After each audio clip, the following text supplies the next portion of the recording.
To give you an overview, this is the Skill Torch Disrupt podcast and also LinkedIn Live, hosted by myself, Melica, who is the founder of Skill Torch, which specializes in digital and tech recruitment across the globe. Today I have with me is Mark Putrus, who is the Chief People Officer at Nativo.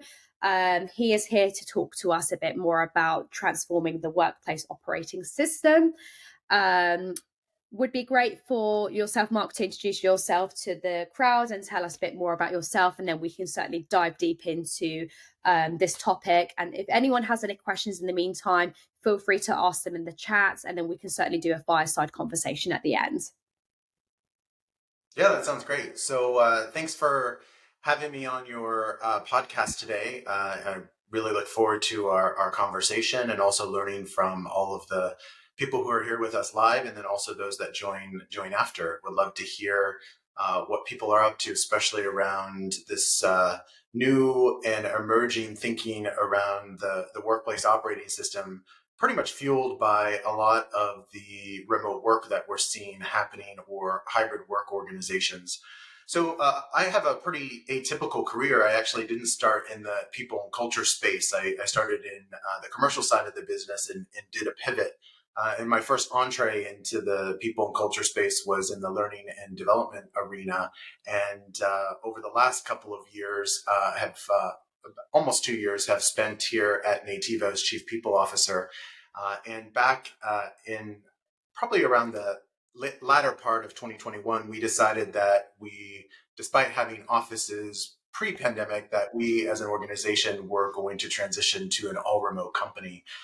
And that came with a series of important decisions, but also new ways of thinking of how we work. Because I think one of the things we learned around the pandemic is, there were those people who were already operating in a remote environment, and then there were those that sort of got thrown into figuring out how to work remotely, maybe not having all the tools and processes and structure in place to be successful. But as humans, we're resilient, and we figured out a way to navigate through the pandemic. But it was certainly not a mature approach, and probably not as thoughtful as most people would have wanted to be. So that's been the journey we've been on in the last couple of years here at Nativo, is really sort of rethinking the way we're operating as a digital first all remote company.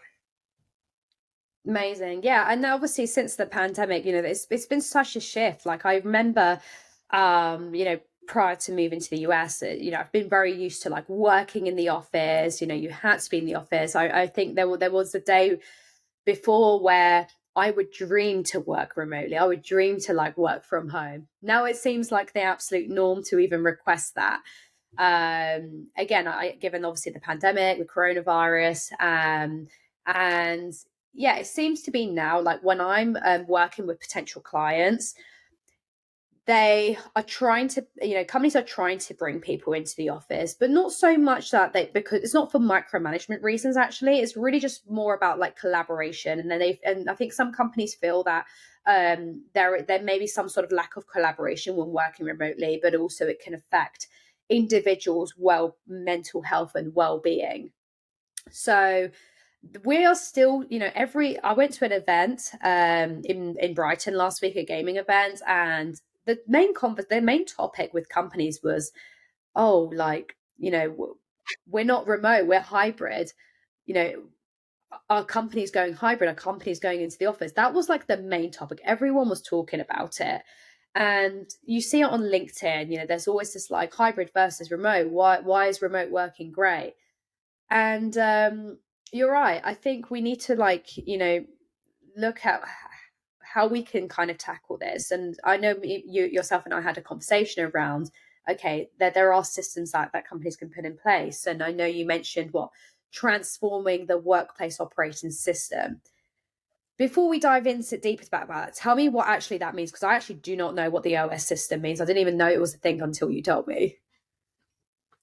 Yeah, I mean, I think some of the emerging thought leaders in this space are thinking of remote work, which historically has been seen as more of a perk, Yeah. something that, sort of what you described, right? Where you might request a work from home or work remote day.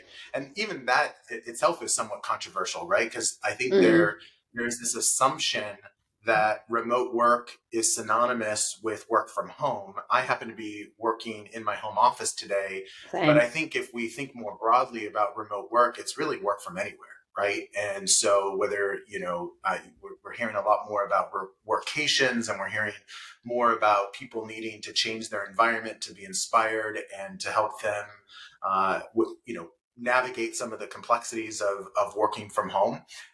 I think it's work from home is not the right term. It should be work from anywhere. And I think we're seeing, again, Yeah. thought leaders sort of opine on this concept of work from anywhere. And some larger, work from anywhere companies are starting to brand it as part of their employer brand. But I think the workplace operating system, there's no reason to really overcomplicate things. You've got an operating system on your laptop or your desktop, and it's really responsible for figuring out how to get the hardware and the software to really work together in harmony.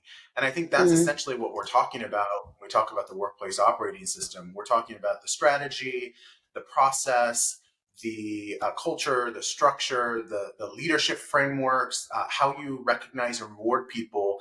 I mean, I just gave you a whole series of different examples of things that have to really be thought through when you're operating in a different operating model. And so instead of looking at remote work as a perk, it's really a operating model. And so just like you would if you were deploying a new software, like, we know Apple's going to move us from Ventura to Sonoma, they're probably very thoughtful about how all of the different software works with their hardware to ensure a great user experience. And so nothing is Mm. different for us in the people and culture space. We're thinking about the employee experience and how all these bits and pieces really work together. So, like, for example, reward and recognition, are we deploying some type of proximity bias based on someone's physical location? And is there a adverse impact to the way we think about promoting people in an organization purely because they happen to be seen in an office more frequently, but may, in reality, may not be delivering the same outcomes or results as somebody who's working remotely? So out of sight, out of mind, we want to avoid that type of bias. So that's a really good example of the reward and recognition, ensuring that part of the operating system is up to par. Right. Okay.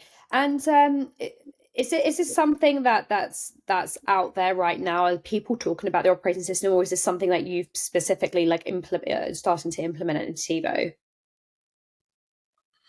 I think there's a lot of people, thought leaders in the remote workspace, who are talking about sort of the different aspects of this operating system and how it needs to evolve.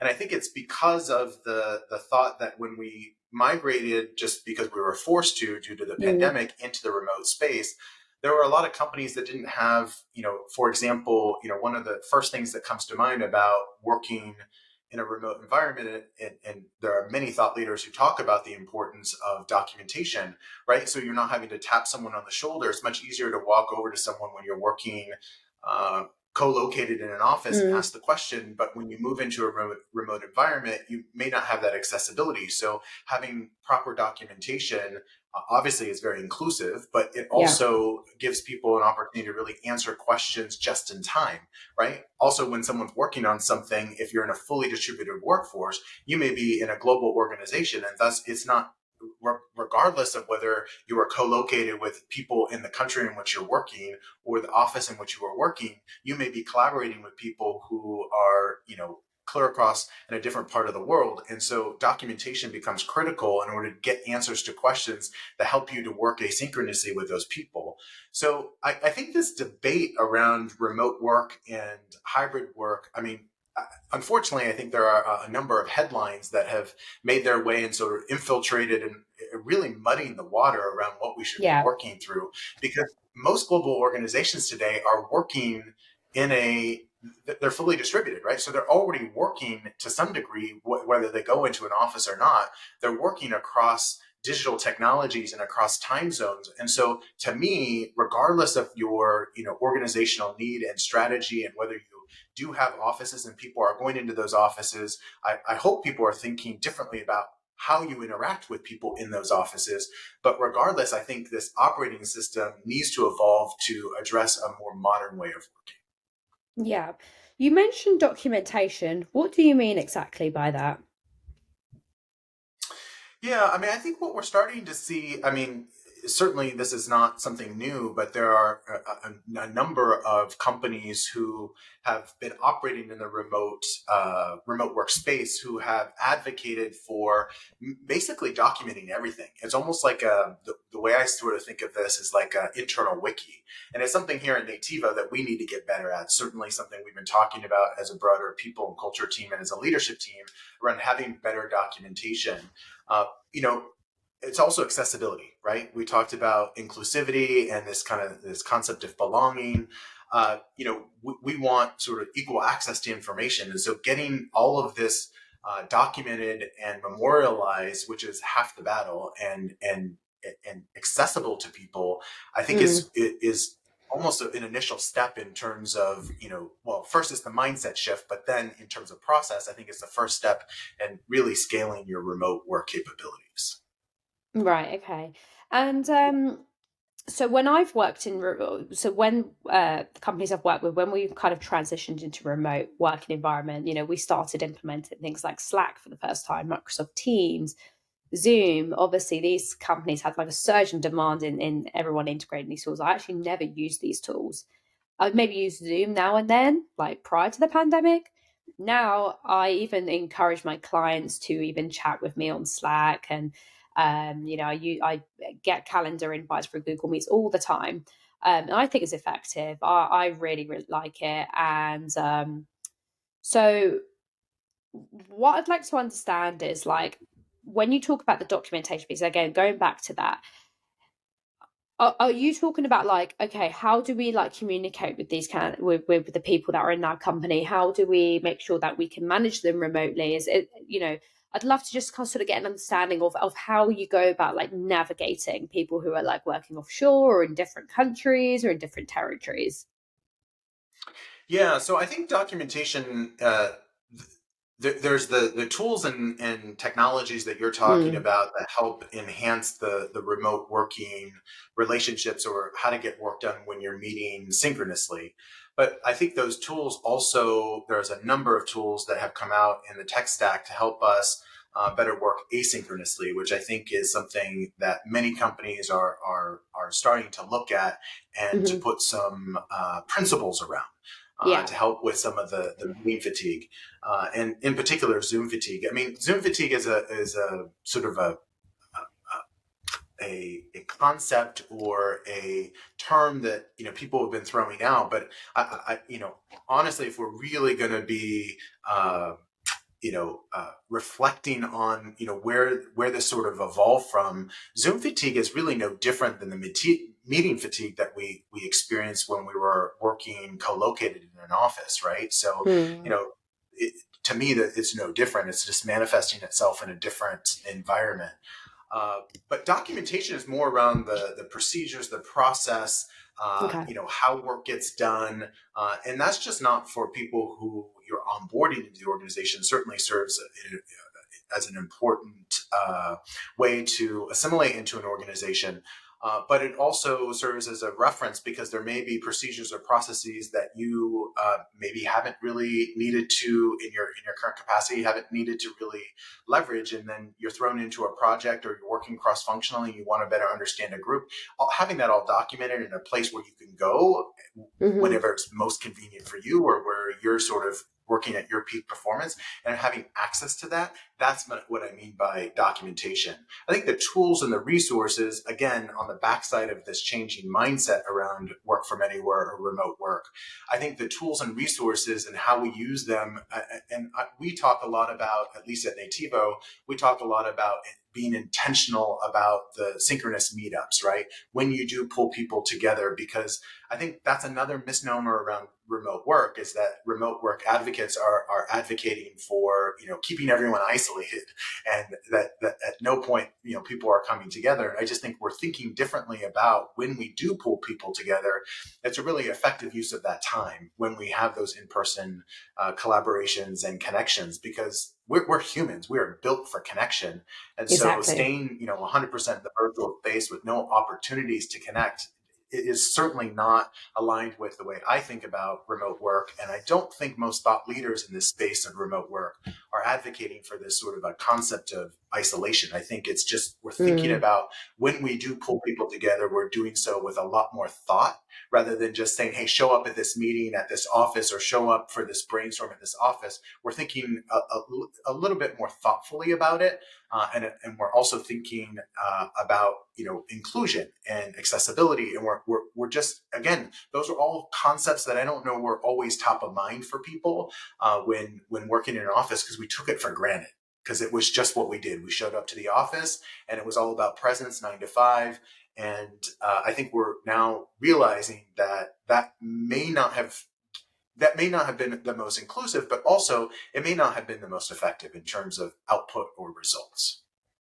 yeah, I agree. I remember there were days where I worked at companies, and if I was 1 minute late, 2 minutes late to 9 o'clock, I'd have to buy coffees for the office. Or even just trying to do a simple thing like asking to like leave to go to a doctor's appointment was challenging. I believe now if anybody's working in a hybrid or a full-time in-office role, those arrangements are easy. You can easily ask for those. If you want to just excuse yourself to leave early to go and pick up your kids from school, I don't think that companies are going to say no now. I think one thing that I think I've taken away from the shift into remote work and the pandemic is actually, even if companies are bringing people into the office, it's not going to be the same kind of management style that they've had like before, where you just, it was a big ask to leave for doctors. It was a big ask to like leave early to have your pick up your kids from school. Don't think that seems to happen so much anymore. Correct me if I'm wrong, that might do, but as far as I know, some of the clients I work with that asking for in office doesn't seem to happen. Yeah, I mean, I think you're right. I think there are some advocates in the remote workspace who have suggested that we migrate away from this concept of future of work to future of life. And one of the reasons why that resonates with me is, even though future of work might be an accelerator or one dimension, this future of life, it's an interesting concept. And I know there's a couple of thought leaders in the space that have, again, been advocating for us to rethink this operating system, and then also rethink the way we think about future of work. And to me, future of life is really quality of life, right? I Yeah. had a conversation with one of my colleagues in the organization just this week, and it was just, I love listening to the stories, and he was sharing with me as a dad, and having the ability to go and pick up his two sons at 3:30 in the afternoon, and sort of get them transitioned into their evening routine, and then pick up work when it's convenient for Mm, him. That has been a game changer for him. yeah. And the way we work has afforded him a quality of life and a contribution to his family that didn't exist prior to moving to a more flexible work schedule and a more modern approach to work. But it also changed the entire dynamic of his family unit, because now a partner can work potentially and doesn't have to stay at home. They're able to afford a lot more because they've got two working parents and additional Mm, income. It just, domino effects of this are pretty significant, yeah. with no adverse impact on outcomes or results, right? And so to me, it's a win-win. The organization is winning, but from a quality of life, our people are winning. And so, again, this is not to suggest that this is for everyone. There are certain circumstances where certain workers would prefer a different way of working, and luckily there's a lot of diversity in organizational life. And so, if there are organizations that offer sort of, there are organizations today that I see out there that are offering sort of three, work from anywhere at any given time do more of a hybrid or come into the office 5 days a week. I mean, they're offering that as an option. That's great.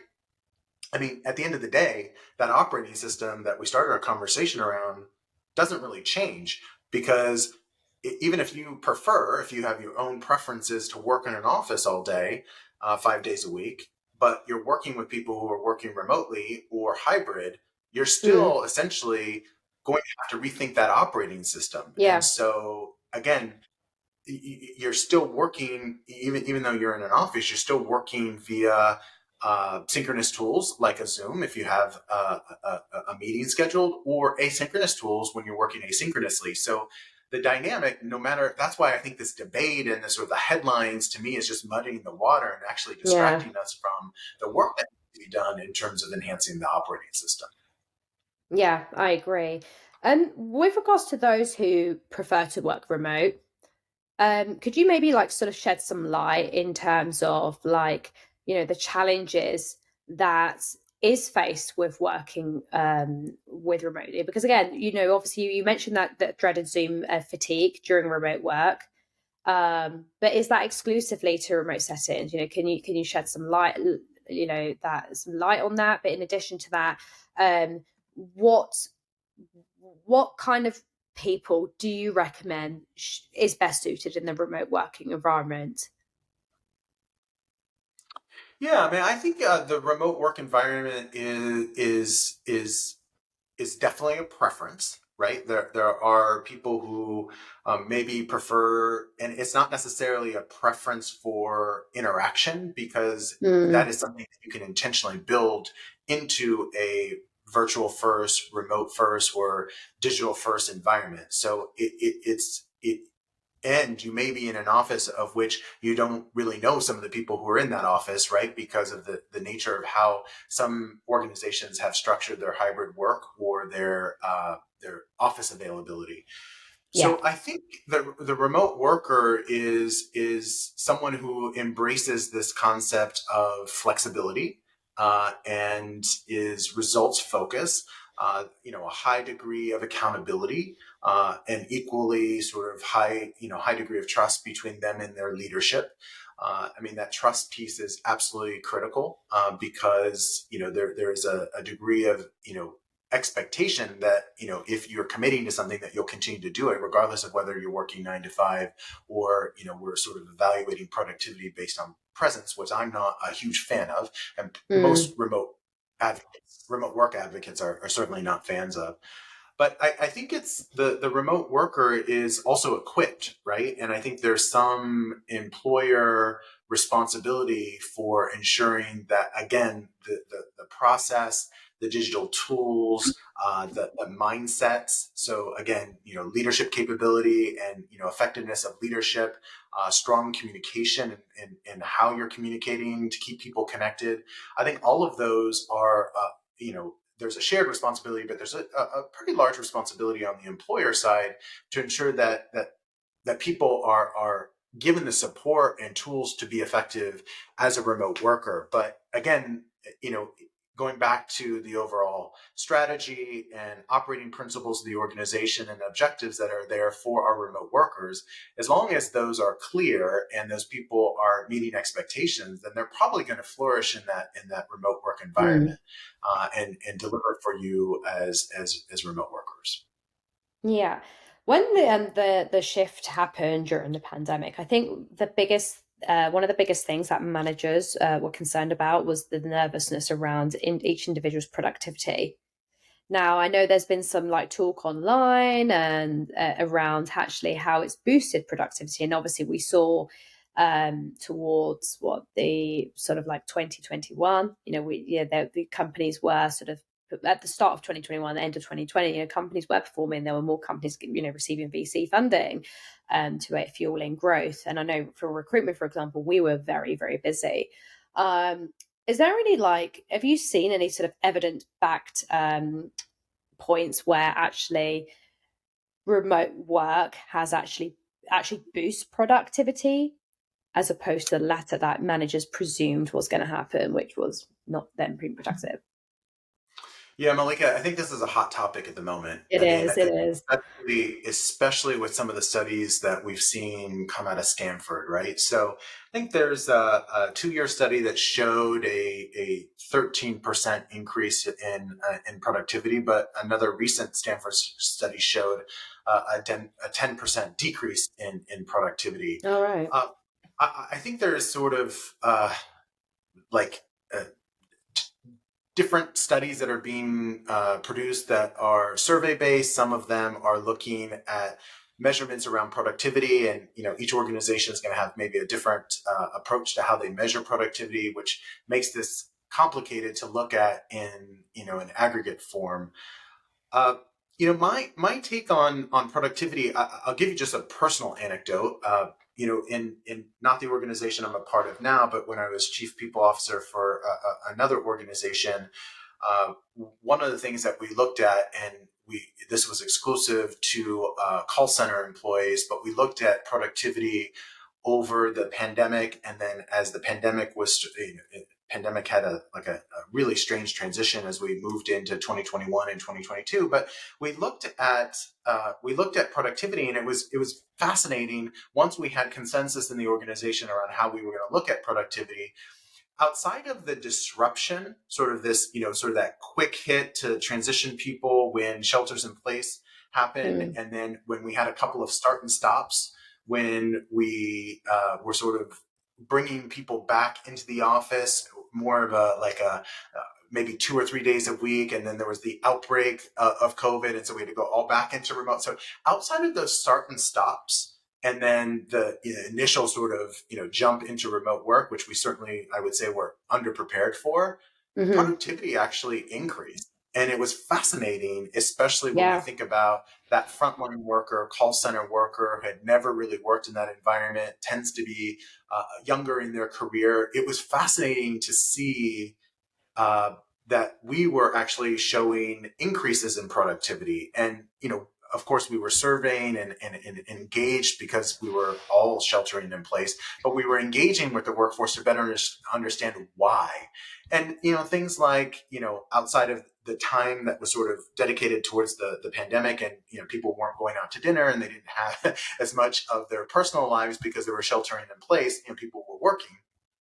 But these also were not necessarily uh, exempt employees. Many of these were Mm. non-exempt, and for those that are not in the HR space, these are your hourly employees that may not be working overtime. So, but were still during their working hours more productive, and so that was to me a fascinating experiment to see, even as we were moving back to a more hybrid environment towards the end of the pandemic, or when things were a little bit more settled and people were returning into the office. I was fascinated by the fact that we actually saw a decrease in productivity. And again, there's a lot of factors, right? This is dynamic, and this is, I think, why there's this ongoing debate, because it's not that easy to measure. But what I found really fascinating is it was the uncertainty. See, I've come to the conclusion, and my theory on this, and again, it's just a theory, is it's more the uncertainty, that not Yeah. knowing sort of what the future holds. The lack of certainty is what is driving the decrease in productivity. And so the more certain you can be, or the more sort of people have more autonomy or control over how they deliver their work and their results for the organization, I think is going to impact overall job satisfaction and engagement, but also I think overall productivity. So again, I think it's going to come back to the culture of the organization, the leadership, and how they evaluate productivity. And to me, it's not so much about productivity, but more around outcomes and results. And Mm. that's, to me, going to be the determining factor. And getting consensus in your organization around what that is, which in and of itself may take weeks and months to decide on, because getting consensus on that may be difficult, because for every type of knowledge worker it could be different. But once you get a point of view on it and start measuring it, you should do it for yourself rather than Yeah. these aggregated studies that may not have the same level of meaning for you and your organization. Yeah, absolutely. And it was fascinating to see in terms of everyone's productivity. And, it's, yeah, that our lives have changed. But at the same time, like you said, humans are not built for being indoors. So just it would be good for you to maybe tell the audience or just the industry in general around, because look, I think there are companies out there that are still trying to navigate how they can create a good hybrid workforce and keep their employees engaged, keep them motivated. And one of the biggest things that I get asked quite a lot is how can we create a culture during this hybrid working arrangement? Um, what's your kind of tip around how they can bring people together, and what activities can employees do and employers to bring them together? Yeah, it's a great question, and I think one that continues to challenge a lot of people. And I think there's some evolving thinking around how we keep connection, and especially with those that are working in a distributed fashion. The one thing that has been on my mind, and it's not something I've really, this will be probably the first time I've actually shared this out loud, but I always wonder whether some of the sort of on-site perks that, many of when I think about some of these on-site perks, a lot of the big tech companies had, whether it be free lunches or the dry cleaners or the childcare, caregiving, benefits, all these, foosball tables and so on and so on. I wonder if some of that at times was masking a fairly toxic culture, because I've Mm, talked to folks that have come from some of these companies, and after reflecting and obviously having this sort of huge pivotal moment in our society, in our history around the pandemic, it wasn't, I think, as evident to people until they were working away from that and realizing that wasn't giving them everything that they needed, right? They were sort of yeah. reprioritizing what they thought was important. And so I think a lot of, if we sort of think of culture being sort of, I heard a thought leader one time say, and I've since adopted this, but, culture ends up being defined as the worst set of behaviors you're willing to tolerate in an organization. I really like that, because I think a lot of how we build culture, yes, there's a set of operating principles, potentially some values that you subscribe to, but I think culture becomes a reflection of how you make decisions, how you live those values. Do those values really influence, and operating principles really influence the way you operate as a business? Or when push comes to shove, do you become something else, right? Mm, Do you identify as somebody else all of a sudden because of one leader, or because of a crisis? Or I always say, when there is a crisis, the first thing you should do is look at those values and those operating principles and ensure you're living up to those, right? Because that should be your guiding light for, again, how you make decisions, how you treat people, and how you engage with your workforce. But I mean, culture building is not just about having fun. It's also about, how, again, going back to process, structure, uh, how you recognize and reward people, the leadership frameworks or behaviors that you recognize and admire and endorse in an organization. mm, All of that, I think, impacts culture. So yes, at some point we get on some virtual sort of fun sessions, or virtual happy hours, but now that we're well past the pandemic, I think that you just become more intentional about your meetups and your brainstorms. And just because you're working remotely doesn't mean you don't continue to build culture cross functionally, or in your respective teams, by bringing people together and doing so in an inclusive way, right? Because accessibility, you want to make sure that continues to be at the forefront. So I just think you're more intentional about it. Like, for yeah. example, maybe the percentage of if you're a remote, all remote company, and you have a company retreat or two a year, you're thinking about how you create those connections and how you make that a very memorable and special experience that keeps that enthusiasm, and that keeps that sort of that energy that you fostered in that event. But how do you pull that back into, as people go back into their day-to-day working, in their work from anywhere, sort of work from home however they're going to define it for themselves in terms of their preferences. How do you keep that alive, right? And Yeah. so you do a little bit of that virtually, but you're also doing a bit of that intentionally with meetups. And I think for hybrid organizations, that's really for the remote, all remote companies. I think for the hybrid work, I think what we're going to end up seeing, and this is just me speculating as I'm watching things evolve, is it's going to move to maybe different space designs, and we think about sort of the importance of more junior or young in their career employees who need Yeah. mentoring, and sort of creating these hubs that allow people to get exposure just like they would in an office, but actually it may springboard, it may accelerate outcomes and results for early career people, because again, we're being more thoughtful and more intentional about this versus Mm. just happenstance, which I think a lot of in office ended up being sort of happenstance and not necessarily intentionally thought through, because we were all co-located and it was just assumed. I can't tell you how many times when I was working in office, people were like, oh, I guess I should connect with so and so. They're like literally sit down the hall. But it was almost like they had to be prompted to do that. So I think false sense of security that the office was actually intentionally doing that. I think that was opportunistic then, and it continues to be opportunistic now. Yeah. What about issues where companies are trying to implement like a hybrid workforce? And not everyone is hybrid.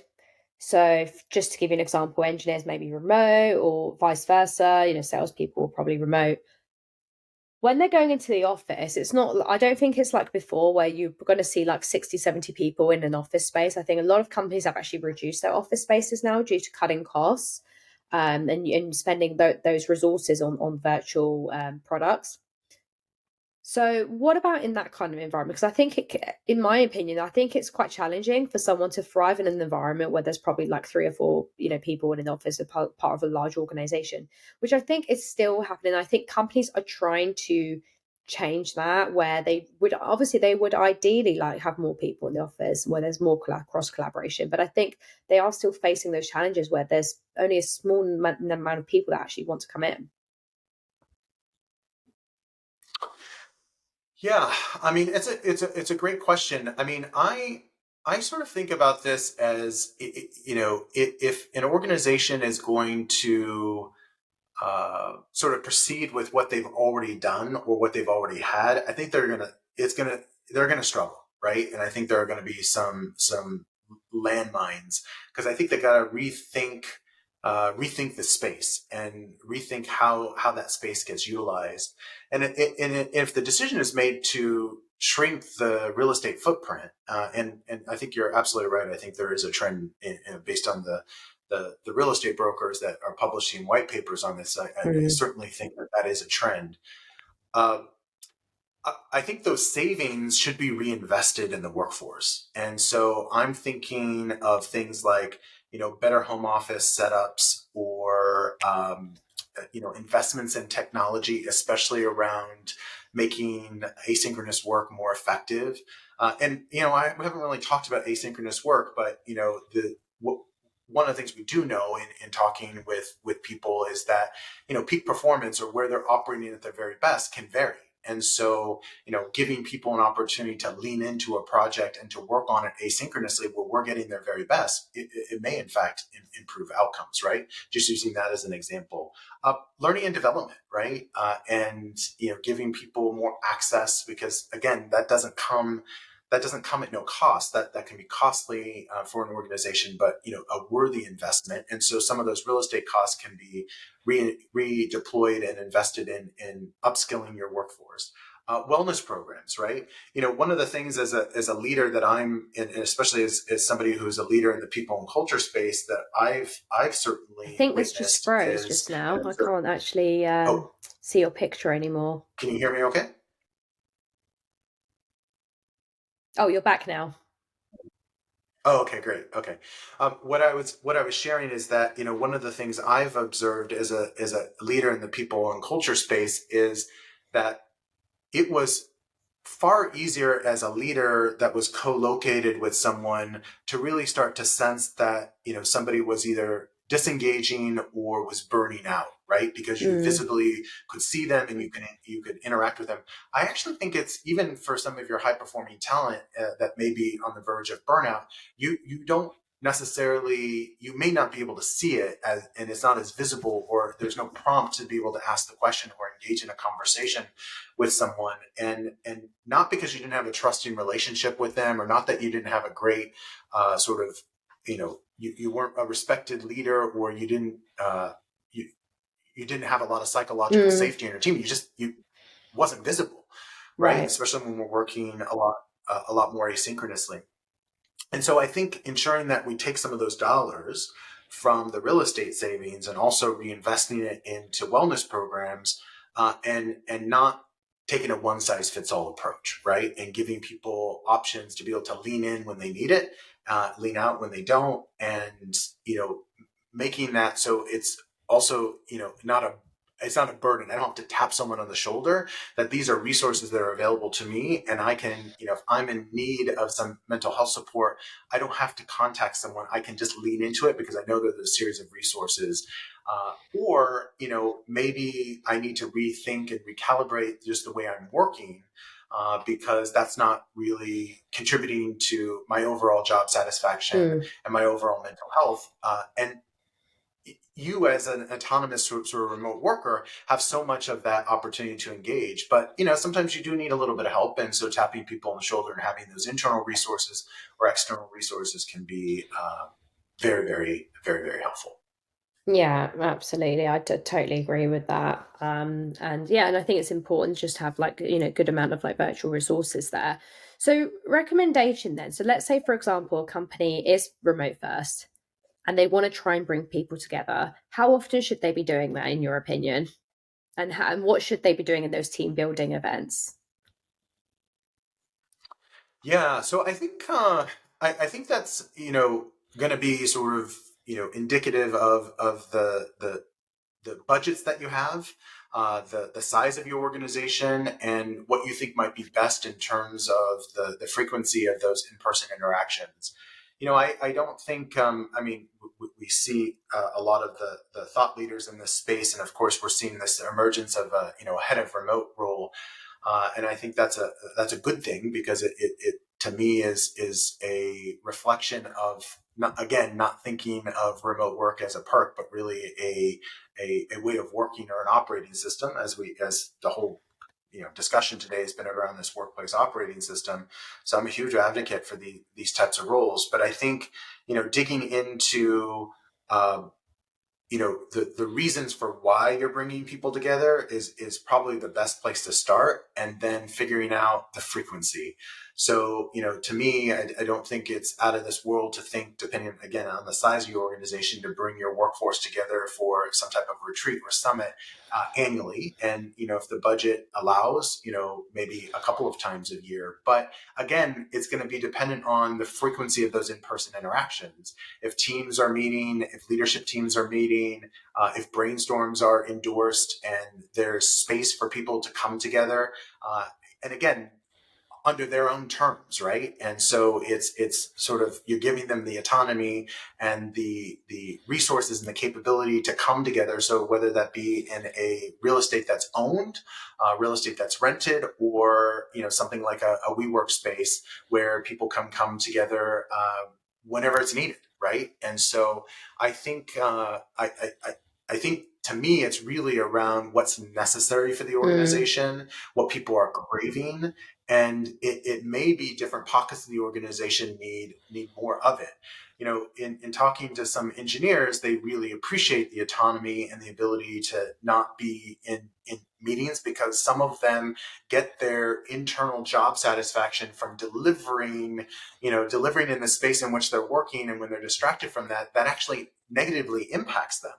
And so we shouldn't always assume that synchronous meetings are, people crave that, because again, people have different preferences. And so it doesn't mean you don't meet. I'm certainly not an advocate for not meeting, but it's just being more Mm. responsible and intentional about, when you do meet, how can you maximize those investments. And if I think about the last summit that we ran as an organization, there was a heavy emphasis, and we did a half day of leisure ahead of our rewards and awards ceremony, and I think what people really appreciated about that is the informal connection, right? You can formally create opportunities to engage, but there's also that informal opportunity, and that it was essentially scheduled, but it felt very unscheduled and very sort of natural in terms of being able to engage with people in a very Yeah. informal, casual setting. And in this case, it was on a beach, and so people really enjoyed the opportunity to get some vitamin D.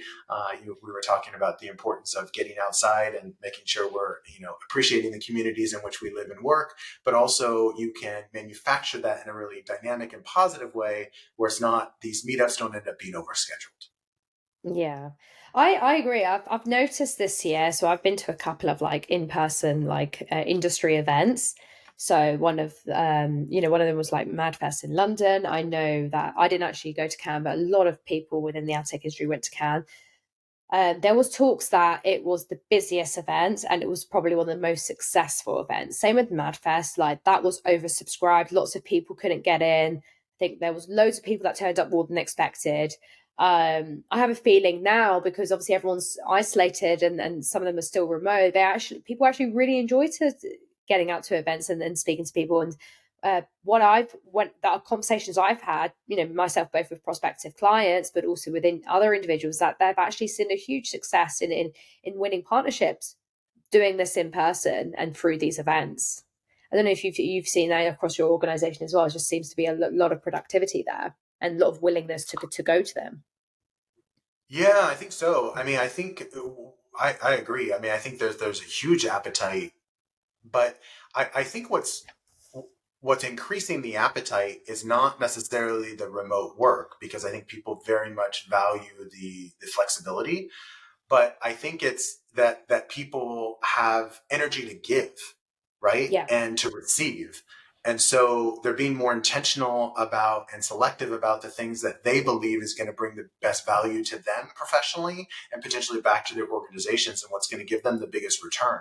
And so this appetite, I think, is because people are not showing up overly exhausted, and people are engaging in the activities rather than going back to their room to recharge.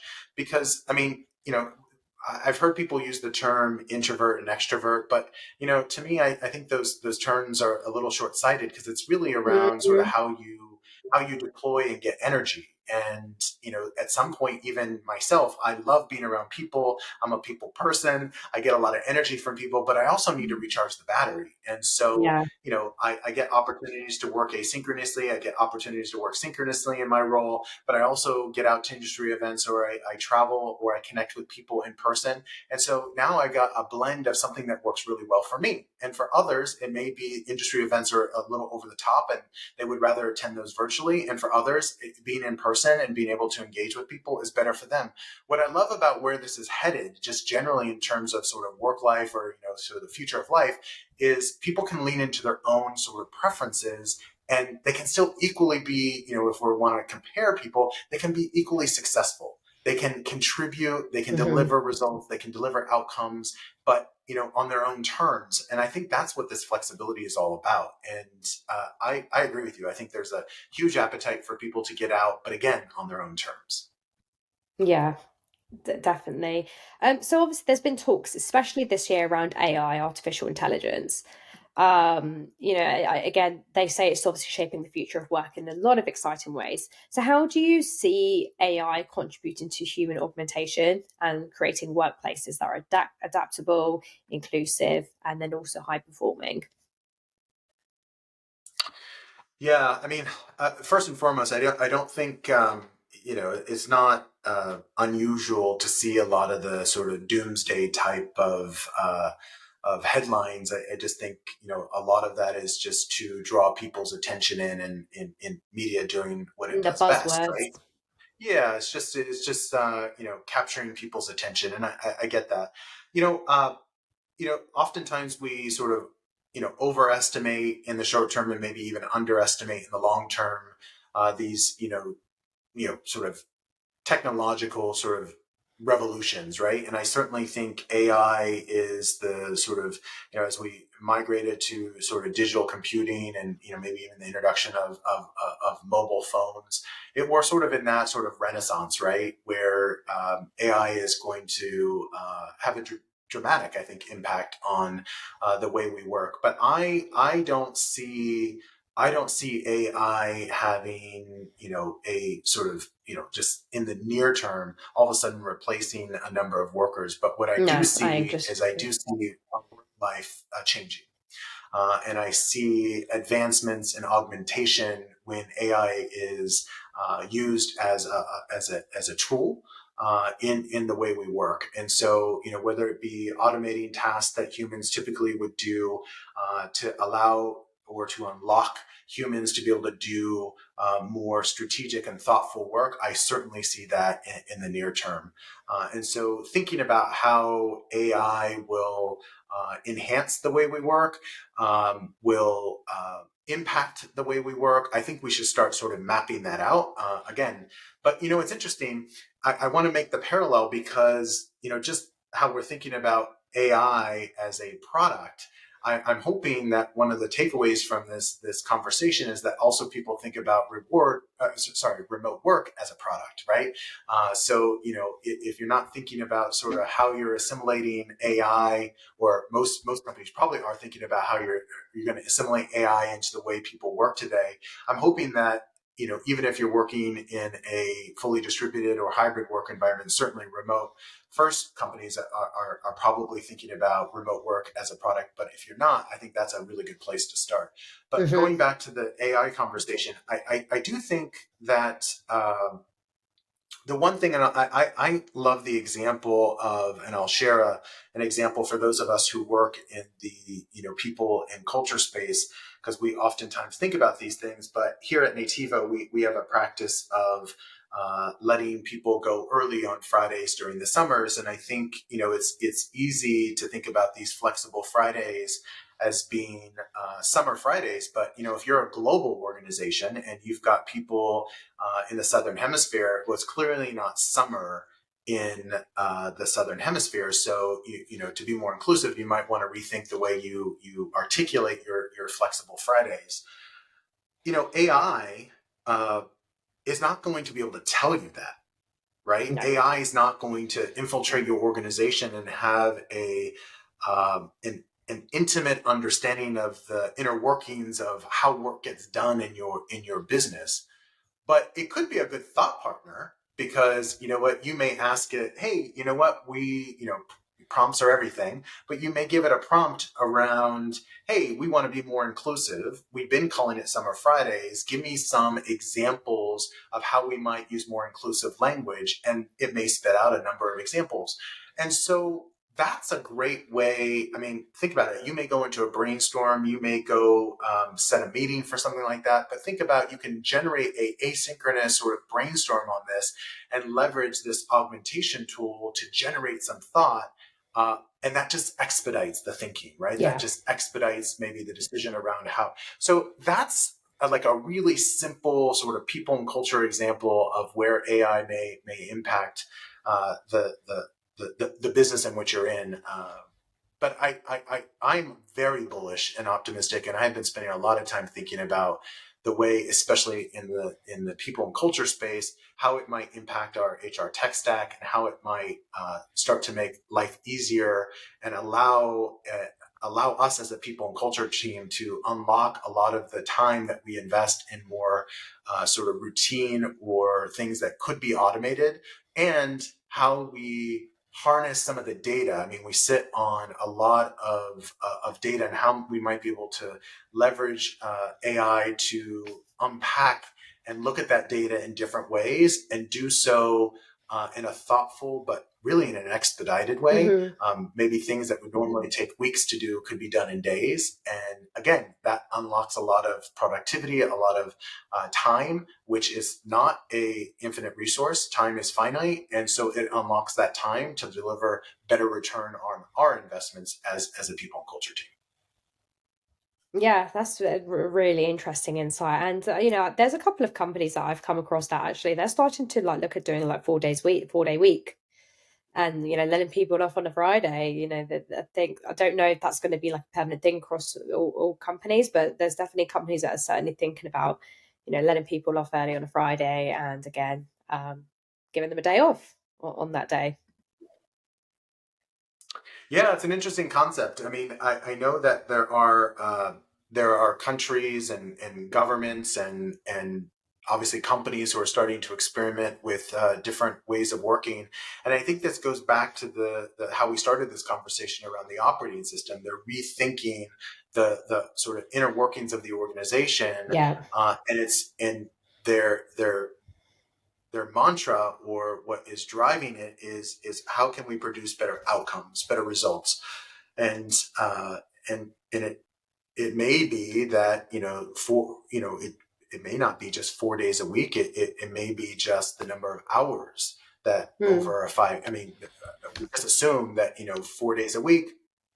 Is it 10-hour days? Is it 8-hour days? Do we go to 32 hours, or do we do 32 hours over 5 days? Like, there's a lot of different, I think, experiments going on, but I don't think we need to be as dogmatic as 4 days or 5 days. It also could be just, and again, there's a lot of regulation and legislation and, policy that may need to sort of catch up to these more modern ways of working. I think that's one of the things that people in culture, or traditional HR, um, uh, experts and thought leaders are frustrated by, is as we evolve the thinking, we do need policy, and we do need legislation and regulation to sort of continue to keep up with new ways of thinking about work, because none of it is designed or intended to be harmful to employees. It's certainly to make life easier on employees, and make it a win-win for both employer and employees. Yeah, I agree. I mean, on Friday, I've still got loads of work to do. I don't think I could afford a day off, to be honest. Like, I've always got a lot to do on a Friday. I seem to get results. It seems to be my calendar seems to be packed first thing in the morning. So, yeah, some people can, but I personally cannot anyway. But yes, just as we sort of wrap up, Mark, what would you like our listeners to sort of take away, from this discussion? And can you kind of share some final thoughts on how we can create a better work environment? Yeah, I mean, I take us back to how we started. Like, I'd encourage everyone to sort of think about their workplace operating system, and uh, look at their organization as a dynamic set of systems, and start to unwind and peel back the onion on all these different elements of the operating system, just like a software developer would, and see if there could be enhancements made and bugs removed to drive better employee satisfaction, better innovation, however you're defining within your organization productivity. And I think it's not just vital for the leaders to reflect on this, but I think it's as we're giving people, especially knowledge workers, a lot more autonomy, and we're being far more transparent, we're getting better at documenting. You now sort of have amplified the ability to really unpack all these parts of the operating system and seek ideas, especially in a very inclusive way. Seek ideas from different pockets of the organization, because their lens on the organization may be different than yours. And so, you've got people who may be closer to the customer or the client. You may have people who understand the inner workings of the financial aspects or the people aspects of the business. And so you've got all this great sort of knowledge and energy across the organization that can help influence how you continue to evolve the workplace operating system. So that's the biggest takeaway, is to really give people the space to reflect on what's working and what's not, and not be afraid to trial things. I mean, we try things all the time, we experiment, and you could argue that the everything that we're doing right now is a huge experiment, and you're going to learn things that work and things that don't. But also, don't assume that just because it didn't work for you the first time or in one organization, it wouldn't work in the other. Because again, different organizations have different sets of operating principles, they have different cultures, and even though we all aspire to create this great inclusive organization, and high levels of employee satisfaction and engagement, how we get there, the path that we take may be different based on the organizational construct. And so, just be weary of, oh, it didn't work here, it's not going to work there. That's not necessarily true. Mm. So continue to experiment and learn. And I mean, that's one of our core values at Nativo that I really embrace is this idea of we improve everything we touch. We never sort of get complacent or I settled, like that. and or kind of healthy paranoia, right? You're sort of always wanting to continuously improve, and I think deep down inside, humans naturally want to do that, and so embracing that and giving people the opportunity to lean in, and especially if they see an area of the operating system that we can continue to evolve, you've got a partner now that can help you with that. You don't have to own that all yourself as a leader or as a people and culture team. You can lean on the people who are closest to whatever it is that they think that they can improve. And now you've got a thought partner and a partner on that journey. And so continue to experiment and embrace that thinking. Great. Thank you so much, Mark, for your time today. Thank you so much for jumping onto the LinkedIn Live, and thank you to all of our listeners for getting involved and listening to our conversations. I hope you're able to sort of take away a lot of insights and advice from Mark, the guru and the expert himself, around the workplace operating system. If you don't mind, Mark, like if any of our future listeners or current listeners have any questions, do you mind them approaching you on LinkedIn to sort of have a conversation and questions? Yeah, no, I don't mind at all. Yeah, absolutely. Thanks for those of you who listened in live and those that may watch the recording. It's been an absolute pleasure. I know we're on this journey together, and I oftentimes share things on LinkedIn, but I also love hearing from others around what's working for them and what's not. So feel free to link up with me and connect with me, follow me on LinkedIn, and let's continue the conversation there. Perfect. Thank you so much, Mark. Thank you. Have a good day. Take care. Thank you. Have a All great right. evening. Bye Bye bye bye. now. All right. Bye bye.